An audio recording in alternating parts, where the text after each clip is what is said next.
In the World of Warcraft, you've got your big smashy villains. And then you've got the Grand Masters, the ones playing a game of chess that spans not just decades, but millennia. Today, we're diving deep into one of the most brilliant and terrifying players of that game, the Dread Lord Mal'Ganis. He's a creature whose greatest weapon isn't some huge axe. It's pure, uncut deception and an almost infinite supply of patience. This one line, screamed in defiance, is everything. It's the key to his whole character. It isn't just a cool-sounding boast. For being like Mal'Ganis, it's a literal fact. You can beat him, sure, but defeat is just a temporary inconvenience. His mission, his purpose, that's eternal. And that, my friends, is what makes him so unbelievably dangerous. So, what exactly is he? Mal'Ganis is a Nathrezim, but you probably know them better as Dreadlords. And we're not talking about brute force here. Think of them like the universe's ultimate secret agents. Their entire job is to slip into a civilization, find its cracks, whisper in the right ears, and turn that society's greatest strengths into the very weapons that bring it all crumbling down. And that, right there, is the core of what makes him so terrifying. Mal'Ganis isn't some monster you can just charge out with a sword. He's an architect of ruin. His real plans are always hidden, sometimes for thousands of years, buried under so many layers of lies and misdirection you'd never see it come. For most of us, this is where we first met him, right? During the legendary Third War. He pops up looking like just another agent of the demonic Burning Legion. His job? To be the Lich King's warden and spread the plague of undeath across the human kingdom of Lordaeron. But as we're about to see, even that role was just another mask. Let's talk about his masterpiece, his greatest hit, if you will. This whole thing wasn't just a random invasion. Oh no. It was a targeted, psychological operation designed to break one very specific person, the Golden Boy, the promising young Prince Arthas Menethil. Just look at how methodical this is. He didn't just unleash chaos for chaos's sake. He engineered a crisis, the plague, and then he stepped into the spotlight and said, "It was me." He made himself the target, a single face for all of Arthas's anger and desperation.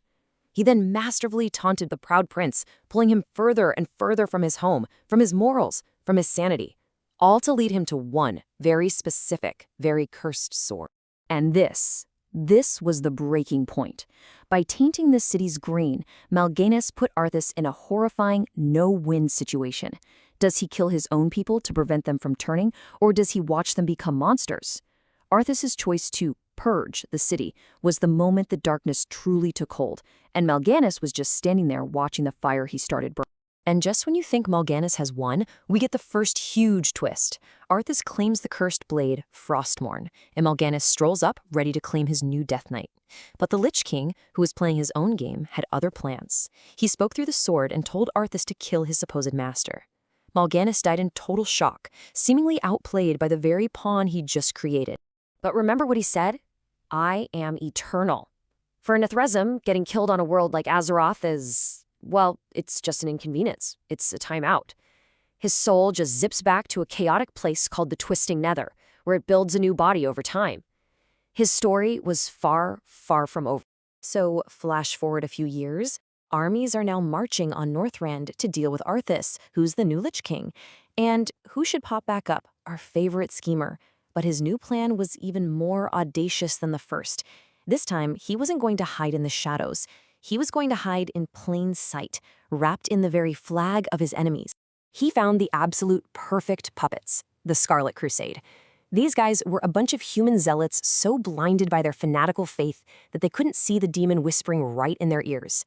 He posed as the holy light itself, guiding their leaders and convincing them to form a new army, the Scarlet Onslaught, to take the fight to the Lich King. I mean, how brilliant is this? He takes the form of a human admiral, becomes the leader of this zealous army, and uses them as a weapon to get revenge on the Lich King who betrayed him. He's literally leading one group of his enemies to destroy another. It is an absolute masterclass in manipulation.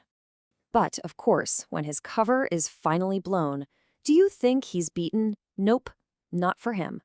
With his plan in tatters, he just rips open a portal, vanishes, and shouts a promise of revenge on everyone. It's a key part of his playbook. He is never, ever truly cornered. There is always another way out. Okay, so for years, literally decades, we all thought we knew the deal. Mal'Ganis served the Burning Legion. The whole Arthas thing, the Scarlet Onslaught, it all fit the Legion's playbook. But that was just another lie. The biggest twist of his entire story was still to come. And this is the question that just flips the entire story on its head. If all of that was an act, if his loyalty to the Legion was a fake, then who has he been working for this entire time? And there it is. With this one sentence, Mal'Ganis just shatters our entire understanding of his history. The Burning Legion, the cosmic demonic force we thought he served, they were just another piece on a much, much bigger chessboard. They were being played too. The truth is honestly staggering. The Nathrezim, the Dread Lords, they were never actually demons to begin with. They were created eons ago in the Shadowlands, the realm of death, by a mastermind named Sire Denathrius. Their entire purpose for all of history was to pretend to be demons so they could infiltrate all the other cosmic forces, all as part of a grand plan hatched by death itself. When you actually see it laid out like this, the sheer scale of the deception is just mind-blowing. Corrupting Arthas wasn't a demonic plot. It was a move by death to create a weapon on Azeroth. The Scarlet Onslaught? Just more chaos to serve the cause. And his arrival in the Shadowlands? That wasn't a retreat, it was a homecoming. He was never a demon. He was always a spy. So, with the mask finally truly off, Mal'Ganis' final known actions were his most direct. He was no longer hiding his allegiance. He was openly serving his true masters, Sire Denathrius and the Jailer, in their endgame to literally unmake all of reality. And his last known play? Oh, it might have been his best work yet. He played the part of an ally to the heroes, all while setting up this complex diversion. He had everyone running around chasing the stolen medallion, while the real plan, freeing his master, Denathrius, was happening somewhere else entirely. He even impersonated the main hero of the story to sabotage critical defenses from the inside. And this wasn't some small-time scheme. His little act of sabotage had universe-altering consequences. The chaos he sowed, the time he bought, it was just enough to let the ultimate big bad, the Jailer, get to his goal, the very off switch for reality itself. So this is it, the end of the line. At the very edge of creation, he finally made his stand. No more disguises, no more tricks. He and his fellow Dreadlords stood as the final guardians, and after all this time, were finally defeated. So when you put it all together, who is Mal'Ganis? He's not just a villain.